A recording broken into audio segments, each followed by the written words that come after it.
Vamos a hablar de un personaje muy especial de nuestra historia. Seguramente, ¿quién no escuchó hablar del almirante Guillermo Brown? Pero por ahí no están tan interiorizados de su historia. Estos días, el 22 de junio, hubiera cumplido 248 años. Una vez me retaron, no se dice hubiera cumplido, porque se murió, no va a cumplir. Pero bueno, se hubiera cumplido 248 años. Él nació en un pueblo irlandés de Foxford, es uno de los héroes de nuestra independencia, y como muchos casos, es gente, digo, San Martín venía de España, Guillermo Brown venía del pueblito irlandés de Foxford. Nació el 22 de junio de 1777, había acompañado a su padre a los Estados Unidos en busca de nuevos horizontes. A los 10 años, estando en Filadelfia, su progenitor fue víctima de la epidemia de fiebre amarilla y el joven Guillermo quedó huérfano en un país desconocido. Un capitán lo empleó como grumete y así comenzó una vida de aventuras que tendría el mar como protagonista. Cuando Napoleón Bonaparte comenzó a dominar Europa, él estaba al frente de un buque mercante de bandera inglesa y fue capturado por un navío francés. Como intentó escapar de la prisión de Metz, disfrazado con ropas de un oficial francés, en la loca carrera que emprendió por el campo, fue capturado exhausto por un molinero que sospechó que era un evadido. Entonces fue llevado otra vez a la cárcel, a una más segura, la fortaleza de Verdún. No bajó los brazos y se dedicó a hacer un agujero en el piso de su celda debajo de su cama. Dio con la de un coronel llamado Crutchwell. Ambos idearon un plan de escape, hicieron un boquete en el techo que disimularon con una bandera, barrían los escombros con sus ropas y los disimulaban en los rincones. Con ropas que anudaron, lograron descolgarse del muro y alcanzaron la libertad. Llegaron a Alemania, de donde viajaron a Gran Bretaña. Chicos, estamos hablando del 1800. ¿Cómo esta gente hacía esas cosas? Tenía esta vida. Para, un titulito. Ayer alguien decía que cada vez que aparece un muerto de estos de los 1700, era filósofo, abogado, Sí. 5 carreras, Sí. Y murió a los 37 años. Sí. O sea, Dios mío, ahora no terminaste de ordenar tu habitación y tenés 44. Sí, la generación de cristal. No, pero la nuestra también, o sea, ninguna... sí. O sea, yo de chica soñaba con esto, digo, imposible. Bueno, Guillermo Brown, después de escaparse a Alemania y a Gran Bretaña, volvió a la Marina Mercante Inglesa en 1809, el año en que se casó en Londres con Elizabeth Chitty, a la que le llevaba 10 años. Ya tenía 32, ya era viejo para la época. Los negocios lo trajeron al Río de la Plata, en la fragata Belmont.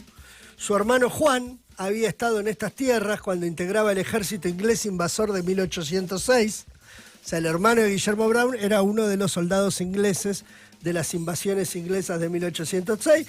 Cuando perdieron, dijo, yo me quedo acá, se fue a vivir a Montevideo y se ganaba la vida con el comercio marítimo de cabotaje. Le había comprado a los herederos del poeta Labardén un saladero en el que se dedicó a producir tasajo al estilo irlandés.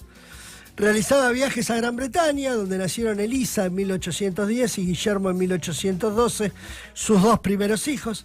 Se estableció en estas tierras donde el negocio prosperó, adquirió algunos barcos y compró 8 hectáreas en la zona de lo que hoy es Parque Lezama. Sobre lo que es hoy la avenida Martín García y en Barracas, enfrente del Parque Lezama, escuchen esto porque es tremendo. Construyó su casa, Cannon House, en cuya entrada colocó 2 cañones semienterrados para que las ruedas de las carretas no arruinasen el acceso. En la época de Juan Manuel de Rosas se la empezó a conocer como Casa Amarilla. Hoy ubicada sobre la calle, precisamente, Guillermo Brown, Claro. que es donde tiene las instalaciones el Club Atlético Boca Juniors. O sea, la calle se llama Brown por Brown y la Casa Amarilla era la casa donde vivía Guillermo Brown. Una locura. Su experiencia de marino llevó a las autoridades de Buenos Aires a proponerle la creación de una escuadra en prueba de su valor y habilidad.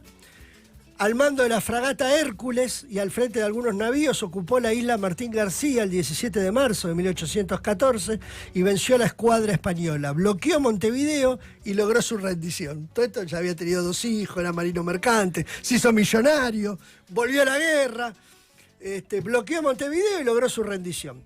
San Martín expresó que la victoria de Brown fue lo más importante hecho por la Revolución Americana hasta el momento. Asimismo, obtuvo una patente de corso, era como un pirata oficial, digamos, los corsarios, era como un pirata avalado por el gobierno, digamos, y encaró una empresa de la que no salió bien parado, supuestamente por no cumplir con las órdenes establecidas por el gobierno, por partir sin el correspondiente permiso del gobierno y haber desobedecido órdenes durante su campaña por el Pacífico, en la que perdió la fragata Hércules. Cuando regresó a Buenos Aires, debió defenderse de las acusaciones y recordaba esos tiempos con amargura. Volvió a sus actividades comerciales, dijo, bueno, ya está, ya perdí la fragata, voy a volver al laburo. Cultivó la tierra que poseía donde vivía, mientras su hijo Guillermo era tropero. Cuando estalló la guerra contra el Brasil, fue nuevamente convocado. Era el único marino en la ciudad con la experiencia, suficiente para hacerse cargo de la escuadra. Las victorias que cosechó, en combates desiguales contra el poderío naval enemigo, como Los Pozos, Juncal, Monte Santiago y combate de los Quilmes, lo convirtieron en un verdadero ídolo popular. En Los Pozos, la batalla pudo ser observada desde los techos y las terrazas de Buenos Aires.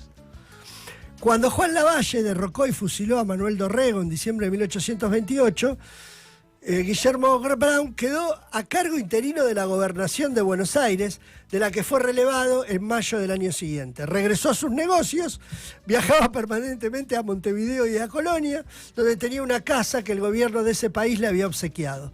Para entonces habían llegado otros 2 hijos, Martina y Eduardo. O sea, en el medio tuvo 4 hijos. Volvería a ser convocado por el gobierno, esta vez por Juan Manuel de Rosas, quien solía referirse a él como el viejo Bruno. Fue en 1841 y a sus 64 años, bien para la época, 64 años y activo encima, como comandante jefe de la flotilla de la República, debió enfrentar a las fuerzas de Fructuoso Rivera, el uruguayo, con una escuadra. Le tocó pelear y derrotar al italiano Giuseppe Garibaldi. Cuando una poderosa flota anglo-francesa bloqueó el Río de la Plata, no le quedó más remedio que entregar la escuadra a su mando, nunca más pelearía. O sea, estamos hablando de ahí por la época de la batalla de Obligado. La nostalgia lo había hecho emprender en 1847 un viaje a Fósfor, su pueblo natal, como habíamos contado, al que nunca había regresado. Volvió al país 2 años después. En los últimos años se había concentrado en la redacción de sus memorias. Decía textual: quiero acabar este trabajo antes de emprender el gran viaje hacia los sombríos mares de la muerte. Perdón, esto lo escribió Bartolomé Mitre. Solía vérselo en la puerta de su casa, vestido de negro, pelo totalmente blanco, casi inmóvil. Mucha gente joven no sabía quién era, ignoraba lo que había hecho. Cuando en 1854 repartieron los restos de Carlos María de Alvear, fallecido en Estados Unidos, se ofreció a embarcarse en el barco Río Bamba para traerlos a Buenos Aires desde Montevideo. Había peleado junto a Alvear en el sitio de Montevideo y en la guerra contra el Brasil. A fines de enero de 1857, ¿cuánto tenía ahí? Como 80. 77 años. Nació en el 77, bueno, como 80 tenía.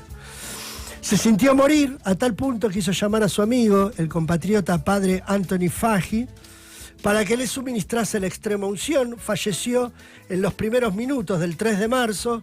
A la tarde siguiente fue inhumado en el sepulcro de José María Paz. Así que, muchachos, nosotros que nos quejamos, que el clima, que el bondi, que esto, lo otro, que el laburo, el pluriempleo y todas estas cosas que tiene la vida moderna, no vamos a decir que no las tiene. Hice toda la primaria en la escuela Guillermo Brown yo. Muy bien. Bueno, yo conté el otro día en la Martín Miguel de Güemes, que fue el aniversario el otro día de Güemes. Ahora es ¿a dónde vas? ¿A la escuela Guillermo Brown? A la escuela. ¿Había estudiado su vida en el colegio? Sí, claro, y encima éramos como apadrinados por la Armada. Por la Armada. Por la Armada, sí. Sí, así que cuando fue Malvinas cayeron todos los marinitos a rescatar todas las cosas de la comida, me acuerdo. Así que bueno, me encanta traer estos rescates de la historia de gente que hizo un montón de cosas, mientras nosotros acá andábamos quejándonos del frío.